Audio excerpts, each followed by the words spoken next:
Old Rajendra Nagar वही इलाका है जहां अभी पिछले क्या लास्ट ईयर जो सिविल सर्विसेज एग्जाम की टॉपर शक्ति दुबे इसी इलाके की, और ऊपर से कई बच्चे जो सिविल सर्विसेज में टॉप किए वो इसी इलाके में और यहीं के कोचिंग संस्थानों में पढ़ाई कर रहे थे। और मैंने शक्ति दुबे जो टॉपर हैं उनका इंटरव्यू भी यहीं किया।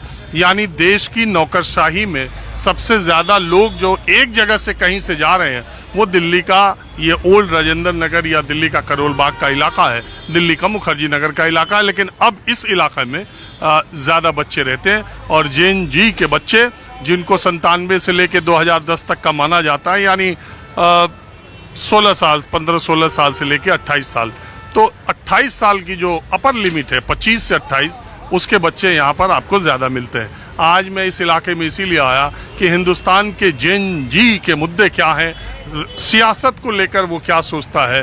राहुल गांधी ने अगर कहा कि जेन जी लोकतंत्र को संविधान को बचाएगा, तो बीजेपी ने उन्हें अर्बन नक्सल कहा और कहा कि जेन जी को भड़काने का काम कर रहे हैं राहुल गांधी। क्या जेन जी का नाम लेना ही उसको नेपाल से जोड़ देना है, या जेन जी एक उम्र के बच्चों के लिए इस्तेमाल किया जाता है और नेपाल में चूंकि उनका नाम ज़्यादा आया इसलिए। तो इन सारे मुद्दों पर लोग क्या सोचते हैं। एक दूसरी चाय की दुकान पे मैं आया हूँ। आपका नाम क्या है? जी, मेरा नाम आर्यन भदौरिया है।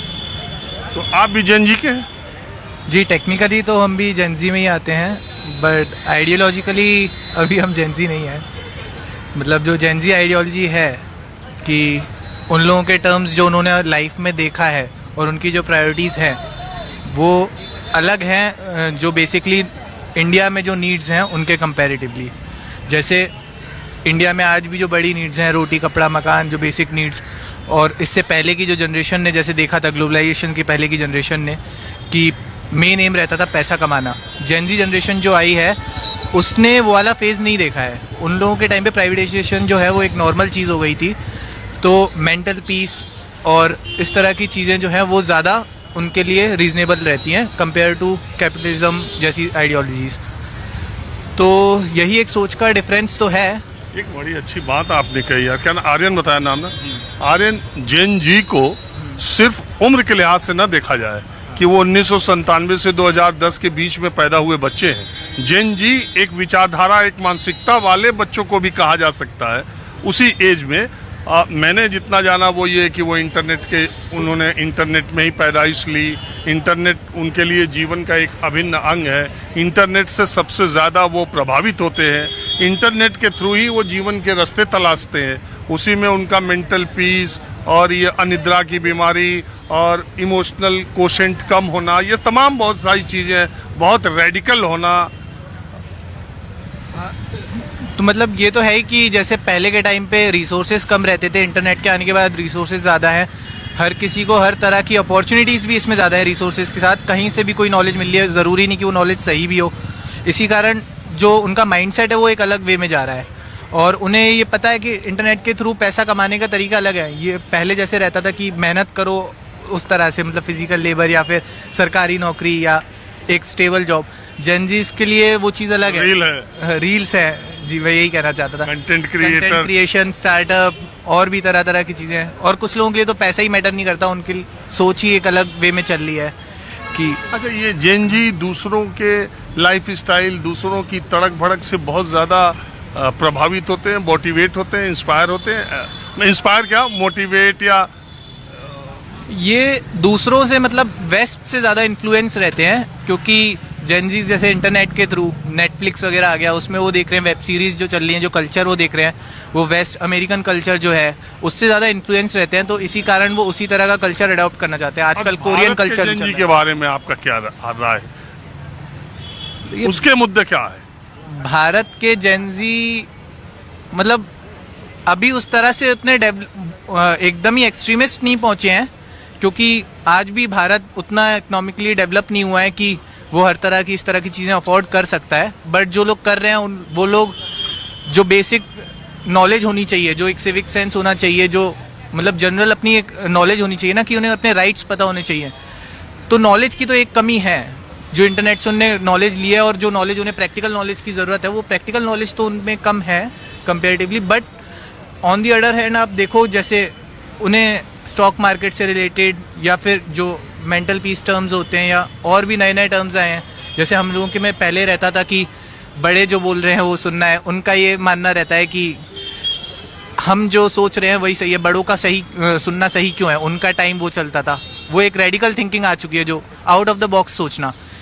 इसके फ़ायदे भी हैं, इसके नुकसान भी हैं। लोग एकदम ही एक्सट्रीम दोनों तरफ चले जाते हैं, जैसे वेपिंग कल्चर और ये सब भी जेनजी में बहुत पॉपुलर है। तो वेपिंग मतलब वो सिगरेट पीना और यही सब ना, वही सब। तो एक बात बताइए, तो वो तो एक बात ही बताइए, मैं ये जानना चाहता हूँ अब हिंदुस्तान की सियासत में जो लोग हैं वो लोग जेनजी जो सोच रहा उस हिसाब से उसको एड्रेस कर रहे हैं या वो अलग ही सतह में जा रहे हैं, जेनजी अलग ही जा रहे हैं? ये लगता है जेनजी को कि पॉलिटिकल लोग भी उनकी बात कर रहे हैं। खास बात में इसलिए आया कि राहुल गांधी ने जेनजी को कहा कि जेनजी लोकतंत्र संविधान बचाएं, बीजेपी ने कहा ये देखो अर्बन नक्सल भड़का रहे हैं। वो तो राहुल गांधी ने नेपाल में जो अभी हुआ, जिस तरह से प्रोटेस्ट हुए, उसको देख के कह रहे हैं। और मेरा नेपाल वाला प्रोटेस्ट देख के भी मतलब मानना ये है कि वो भी कहीं ना कहीं से इन्फ्लुएंस हुआ है, कि जिस तरह से उनकी गवर्नमेंट ने रिटेलिएट किया था एक पीसफुल प्रोटेस्ट को, कि गोलियां मार दी थी, उससे एग्रेशन आया। और फिर कई अपोजिशन की बड़ी पार्टीज भी होती हैं, वो फंड करती हैं। बैक ऑफ द स्टोरी क्या चल रहा है वो किसी को नहीं पता। और इंडियन जेनजीज भी ऐसा मोल्डेबल माइंड तो रहता है उनका, कि आप उन्हें जो पढ़ाओगे वो क्वेश्चन करने वाले भी हैं। आपको लगता है राहुल गांधी भड़का रहे हैं? जी, भड़का तो नहीं रहे हैं, बट एक उनका भी सोचना है। उनने एज अ अपोजिशन उनने उस तरीके से बोला। आप क्या मानते हैं? आप भी जेनजी वाले ही हैं ना? हाँ जी, हाँ जी हम सर। ज्यादा जेनजी वाले ही यहाँ। मोस्टली एज ग्रुप ही ऐसा है, यूपीएससी का 32 एज लिमिट है जनरल में। तो रही बात राहुल गांधी के भड़काने की, तो उसमें भड़काने जैसा तो उन्होंने कुछ नहीं बोला। बट मैं उसमें एक बात ये कहना चाहूँगा कि संविधान और देश की जो लोकतांत्रिक व्यवस्था है उसको बचाने की जिम्मेदारी सिर्फ जेनजी की नहीं है। अगर आप ये कह रहे हैं तो फिर जो अभी तक जो पीछे से 70-75 साल की आज़ादी हमारे पास है, कॉन्स्टिट्यूशन शुरू हुआ, तो ऐसा तो नहीं है कि जो बाकी पुरानी जनरेशन है उनको उन्होंने कॉन्स्टिट्यूशन का ध्यान नहीं रखा या उसको फॉलो नहीं करा, तो सिर्फ जेनजी की वो जिम्मेदारी नहीं हो सकती। वो सबको एक साथ लेके चलना पड़ेगा।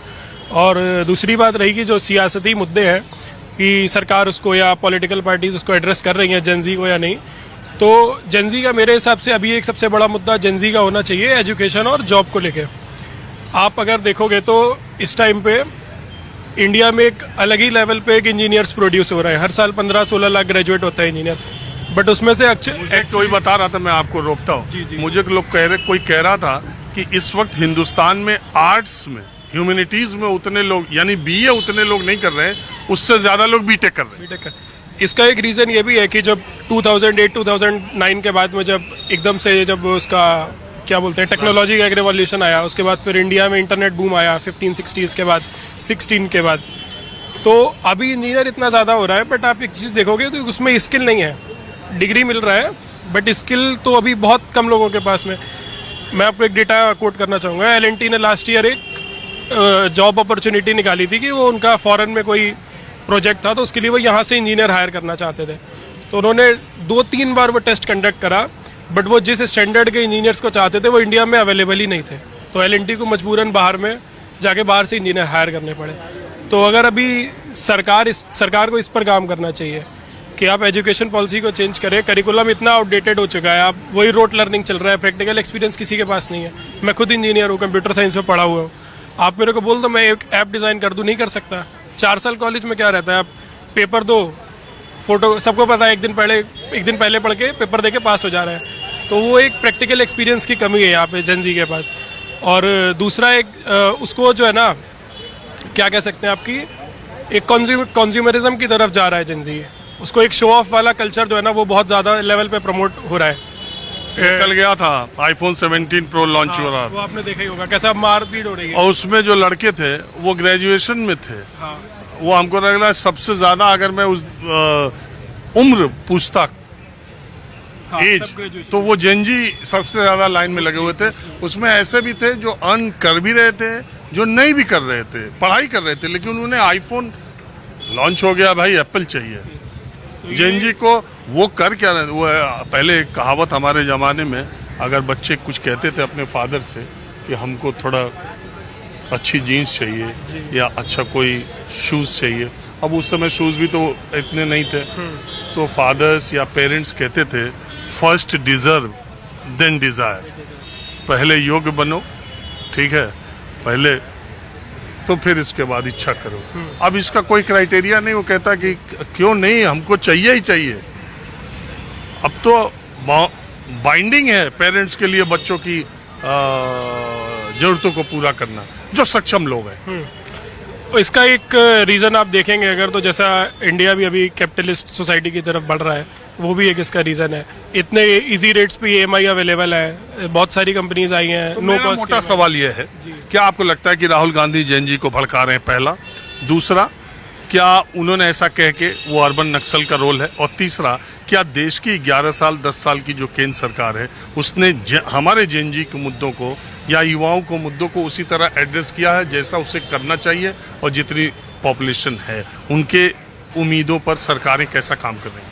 देखिए, जहाँ तक राहुल गांधी जी का सवाल है, तो उनका जो भी बयान था कि जो जेनजी है वही संविधान और लोकतंत्र को बचाएगा, तो ऐसा नहीं है, ये सबकी जिम्मेदारी है, मैं कहना चाहूँगा। और जो बीजेपी ने उनको काउंटर करा है कि अर्बन नक्सल और भड़का रहा है, तो ऐसा भी नहीं है, सबकी जिम्मेदारी है। तो अगर वो किसी को प्रमोट कर रहे हैं कि जेनजी को और अवेयर होना चाहिए इस मामले में, तो उसमें अर्बन नक्सल जैसा कुछ नहीं है, इतना आपको एक स्ट्रॉन्ग टर्म यूज़ करने की नीड नहीं है। और रही बात 10 साल से जो केंद्र सरकार काम कर रही है, तो आप कोई भी सरकार देखेंगे तो ऐसा तो मतलब फुल्ली सेटिस्फाई तो वो किसी को नहीं कर सकते। उन्होंने काफ़ी अच्छे काम करे हैं, ठीक है, मेक इन इंडिया स्कीम आया, उसके बाद आपका एंटरप्रेन्योरशिप के लिए स्टार्टअप इंडिया स्कीम आया, मुद्रा स्कीम आया, जो बैकवर्ड सोसाइटी है उसके हिसाब से। बट अभी भी काफ़ी स्कोप है आगे इम्प्रूवमेंट का। एजुकेशन को लेके एम्प्लॉयमेंट में अभी आपने देखा होगा SSC का जो एग्ज़ाम हुआ, उसमें कितने बड़े लेवल पे जो था मिसमैनेजमेंट था, या लास्ट ईयर भी नीट और उसके एग्ज़ाम हुए, उसमें भी बहुत बड़े लेवल पे दिक्कतें थी। तो ये सब सरकार को एड्रेस करना चाहिए, नई एजेंसीज लेके आए, नई पॉलिसीज लेके आए, तो यही मेरा कहना है। आप लोगों ने बात की, इसका बहुत शुक्रिया, थैंक यू।